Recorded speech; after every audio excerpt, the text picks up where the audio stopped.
Matapos ang tahasang paghamon ni Pangulong Bongbong Marcos sa China, thumbs up naman ang naging hakbang na ito ng Pangulo para kay dating Senator Pamphilo Ping Lacson. Ang buong kwento ay hatid sa atin ni Raymond Tinasa.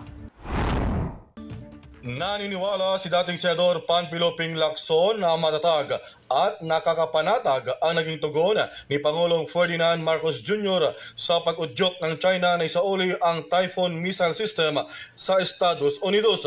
Sinabi ni Lacson ang paggiit ni Pangulong Marcos Jr. sa China na ibabalik ng Pilipinas ang missile system sa US kung ititigil ng China ang pagharas ng mga Pilipino sa West Philippine Sea ay nagbibigay puwang para sa pag-usap ng dalawang bansa.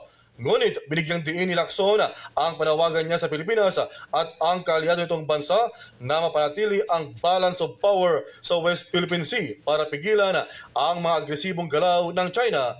Nagmungkahi ang Pangulo sa China na mapayag ang Pilipinas sa panawagan nitong isauli ang Typhoon missile system sa US kung titigilan ng China ang panggigipit sa mga mangingisdang Pilipino, pagbangga ng barko ng Pilipinas at ang iba pang agresibong aksyon.